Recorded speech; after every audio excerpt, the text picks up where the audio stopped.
Alhamdulillah, salatu wassalamu ala rasulillah wa ala alihi wa sahbihi wa man walah, amma ba'd. Terkait salat berjamaah di rumah ya, dan meninggalkan masjid ya, untuk sementara waktu. Jadi perlu dipahami gitu, kadang-kadang ada media itu terlalu membesarkan ya, membesar-besarkan kita itu disuruh meninggalkan masjid. Itu ajakan Yahudi, bahkan ucapan-ucapan yang sangat-sangat bodoh dari para penceramah-ceramah media sosial ya. Itu sebenarnya tidak benar ya. Sampai perkataan seperti itu, tipuan Yahudi, itu Islam subhanallah sudah mengajarkan seluruhnya. Saya mulai permasalahan fikih terkait dengan sholat berjamaah di rumah sementara ya. Sementara dalam situasi wabah ini, Bismillahirrahmanirrahim. Yang pertama, Islam, syariah Islam seluruhnya Allah Subhanahu wa taala turunkan dan menjadi pedoman umat manusia itu untuk menjaga lima hal. Untuk menjaga lima hal yang dinamakan dengan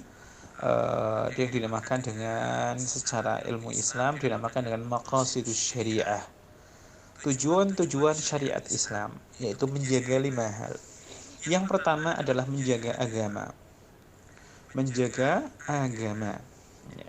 Yang kedua menjaga nyawa.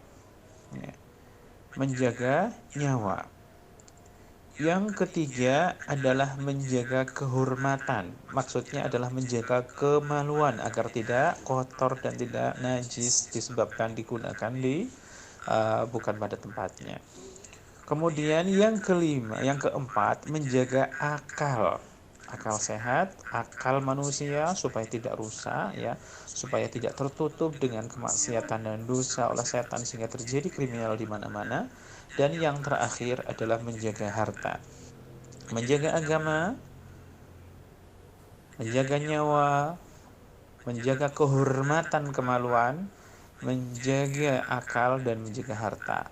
Lima hal ini adalah pusat di mana syariah Islam ini sangat menjaga. Menjaga agama, contohnya Islam mengharamkan syirik, mengharamkan meminta-minta kepada orang yang sudah mati.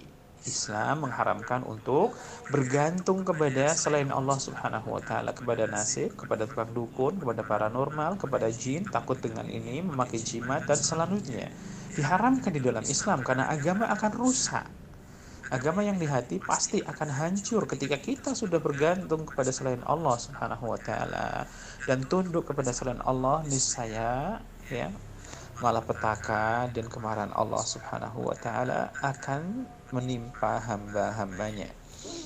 Disitulah akan hancur semuanya, sehingga orang akan menyembah hawa nafsunya. Semua manusia akan menyembah materi, manusia akan menyembah kekuatannya, manusia akan menyembah segala-galanya Tuhan selain Allah Subhanahu wa taala. Baik itu hawa nafsu, tahta ya, kekuasaan, kemudian arogansi, kemudian semua itu disebabkan karena sudah jauh dari Allah Subhanahu wa taala. Sehingga Islam mengharamkan hal-hal itu tujuannya untuk menjaga agama.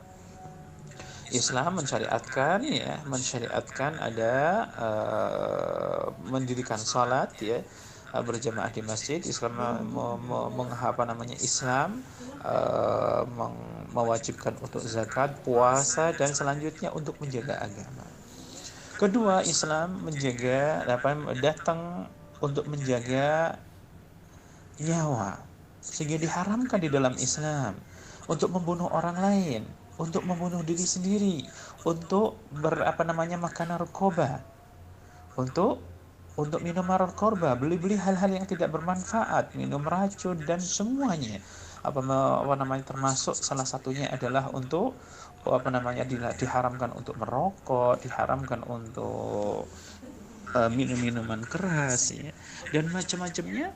Itu tujuannya untuk menjaga nyawa. Selanjutnya Islam ya datang untuk menjaga untuk menjaga kehormatan, sehingga Islam mengharamkan perzinaan, mengharamkan pacaran, mengharamkan berkhalwat ya bersama lain jenis dengan sendirian berduaan. Islam mengharamkan untuk melihat lawan jenis ya. Lawan jenis, Islam mengharamkan untuk melihat hal-hal yang tidak diperkenankan ya, dari aurat lain jenis, bahkan aurat yang sesama jenis pun diharamkan seluruhnya. Ini tujuannya adalah untuk menjaga kehormatan.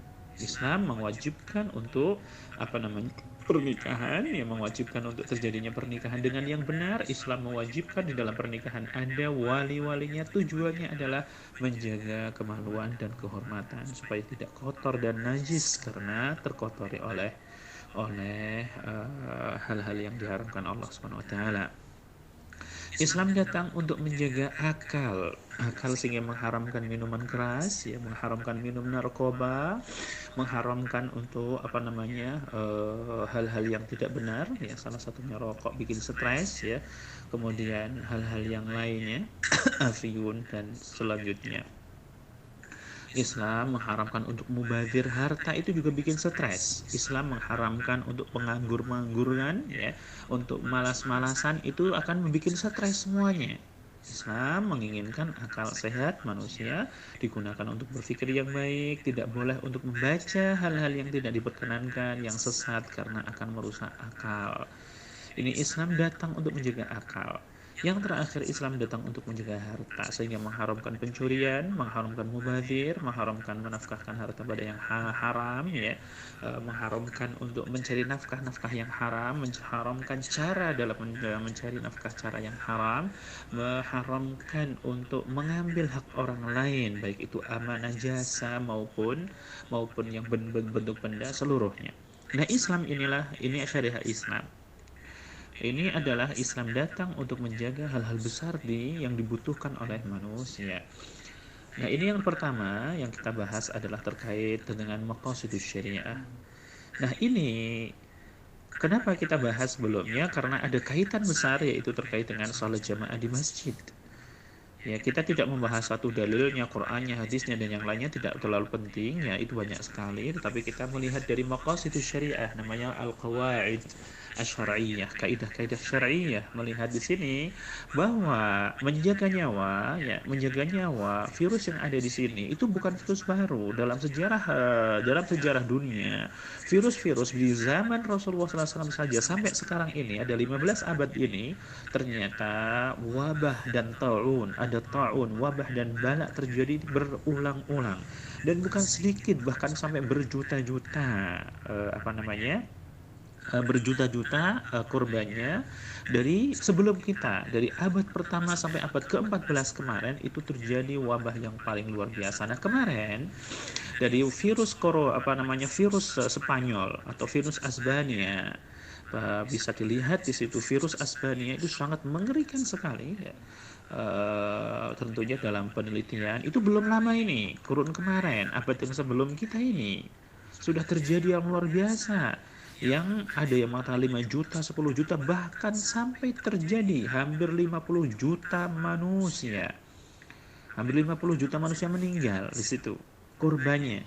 Nah, ini termasuk virus yang terjadi di abad ke-15 ini, itu virus yang sangat luar biasa wabahnya, bukan hal yang ringan, terjadi di dunia seluruhnya, bukan main-main, dan itu sangat cepat sekali menyebarnya. Dan yang terserang adalah orang-orang yang sudah lanjut, itu kebanyakan tidak selamat, anak-anak kecil yang tidak imunnya kurang bagus.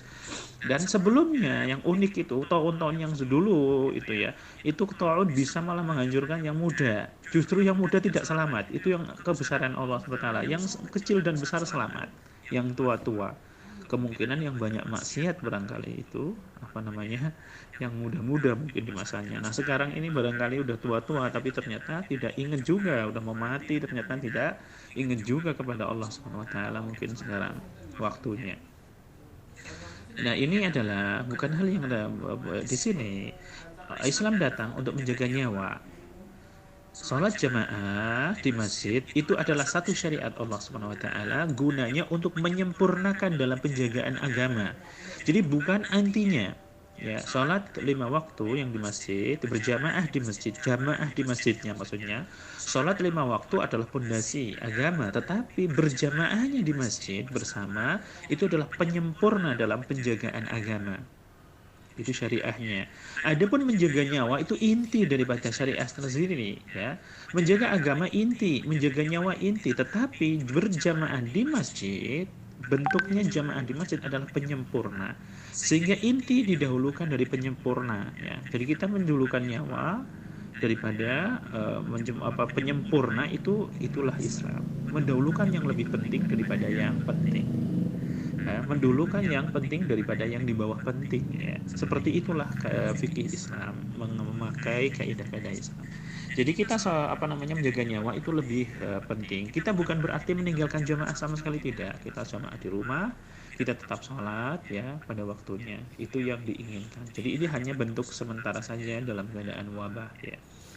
Dan ini karena ketika kita banyak berinteraksi kepada yang lain, justru kita akan membuka, ya, peluang besar untuk penyebaran COVID ini 19, dan justru akan menambah beban kepada kita sendiri, masyarakat dan negara dan dunia, sehingga malah justru sulit untuk ditangani.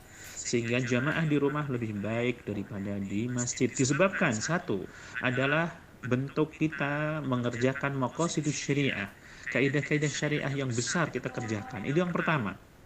Yang kedua adalah untuk memutus rantai penyebaran COVID. Yang ketiga adalah mentaati pemerintah, ya, mentaati para ulama dan pemerintah, ya. Itu adalah ibadah tersendiri. Nah, ini tentang kaidah terkait dengan kaidah besar dalam memahami permasalahan COVID-19 ini.